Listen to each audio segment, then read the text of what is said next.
نحمده ونصلي ونسلم على رسوله الكريم اما بعد فاعوذ باللہ من الشیطان الرجیم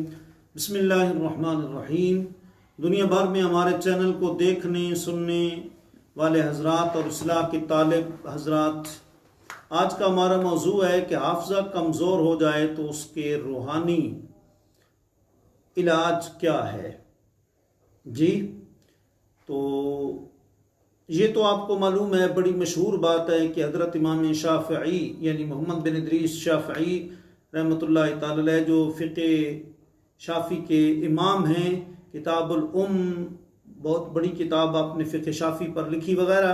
کافی کتابیں لکھی۔ انہوں نے اپنے استاذ وکی بن جراح سے سوال کیا کہ میرا حافظہ کمزور ہو گیا ہے تو میں کیا کروں؟ تو آپ نے آگے سے فرمایا کہ گناہوں سے بندہ، میں تمہیں وصیت کرتا ہوں گناہوں کے چھوڑنے کی، کیونکہ علم اللہ کا نور ہے اور اللہ اپنا نور کسی نافرمان اور عاصی کو نہیں دیتا۔ تو لہٰذا بنیادی چیز تو یہ ہے کہ جب بندہ گناہ چھوڑ دے گا تو انشاءاللہ اس کی حافظے کی کمزوری بھی ختم ہو جائے گی، حافظہ اس کا مضبوط سے مضبوط تر اور مضبوط تر سے مضبوط ترین ہوتا چلا جائے گا۔ نمبر 2،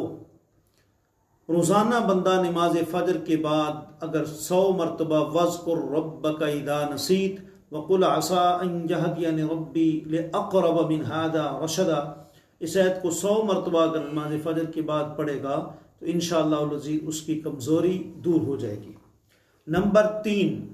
نماز فجر ادا کرنے کے بعد فقط 10 مرتبہ اس آیت کو پڑھے، فَفَهَّمْنَهَا سُلَيْمَانَ وَكُلًّا آتَيْنَا حُكْمًا وَعِلْمًا وَسَخَّرْنَا مَعَ دَاوُودَ الْجِبَالَ يُسَبِّحْنَ وَالطَّيْرَ وَكُنَّا فَاعِلِينَ۔ 10 مرتبہ اس آیت کریمہ کو نماز فجر کی ادائیگی کے بعد پڑھے، انشاءاللہ العزیز اللہ کریم کرم فرمائے گا۔ اور تیسرا یہ کہ ہر فرض نماز کے بعد 13 مرتبہ رب زدنی علما، رب زدنی علما، اور 11 مرتبہ یہ آیت پڑھے، رب اشرح لی صدری ویسر لی امری واحلل عقدۃ من لسانی یفقہوا قولی، یہاں تک 11 مرتبہ جو ہے اس آیت کو پڑھے۔ اور اگر اسی سورہ انشراح علم نشرح کو اگر کسی پلیٹ پر جو ہے ورق گلاب اور زعفران سے لکھ کر 41 دن تک بلا ناغہ جو ہے وہ پیتا رہے اس کا پانی، تو انشاءاللہ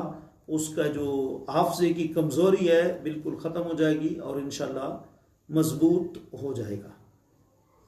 اسی طریقے سے اگر کوئی شخص عشاء کی نماز پڑھنے کے بعد سوتے وقت 11 مرتبہ جو ہے وہ کیا کہتے ہیں آیت کو پڑھ لے، سبحانک لا علم لنا الا ما علمتنا انک انت العلیم الحکیم، تو انشاءاللہ حافظے کی کمزوری نہیں رہے گی بلکہ حافظہ اس کا انشاءاللہ مضبوط سے مضبوط تر ہوتا جائے گا۔ اور اسی طریقے سے جو شخص ہر صبح کی نماز کے بعد 150 مرتبہ یا علیم پڑھ کر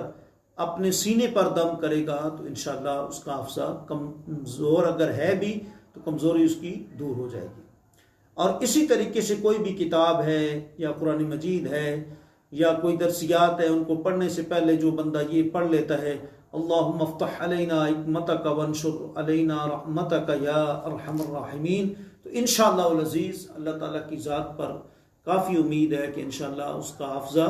مضبوط سے مضبوط تر ہوتا جائے گا۔ اور خلاصہ یہ ہے کہ اگر کوئی بندہ قرآن مجید کی تلاوت کثرت سے کرے اور درود پاک کثرت سے پڑھے، استغفار کی کثرت کرے تو انشاءاللہ حافظے کی کمزوری مکمل ختم ہو جائے گی اور حافظہ اس کا مضبوط ہو جائے گا۔ ہمارے استاذ مکرم کے قبلہ شرف ملت مولانا محمد عبدالحکیم شرف قادری نور اللہ مرقدہ، آپ کا بڑھاپے میں بھی آخری دم تک بھی حافظہ جو ہے مضبوط رہا۔ آخری ایام میں جب ایام علالت تھے، ہم چند لوگ عیادت کرنے کے لیے چند طالب علم حاضر ہوئے تو اس وقت بھی ان کا حافظہ بڑا مضبوط تھا۔ ہم نے قصیدہ بردہ شریف کا شعر پڑھا، ثم الرضا عن ابی بکر وعن عمر، تو آپ نے فوراً اشارہ کر دیا اور فرمایا کہ ضرورت شعر کی وجہ سے یہاں تنوین پڑھنی ہے، ثم الرضا عن ابی بکر وعن عمر وعن عثمان ذی الکرم۔ تو ہم نے کہا جی ہم تو ساری زندگی عمراء پڑھتے رہے اور اب بھی قصیدہ بردہ شریف میں جب پڑھتے ہیں یہی پڑھتے ہیں اسمبلیوں میں، مدارس میں،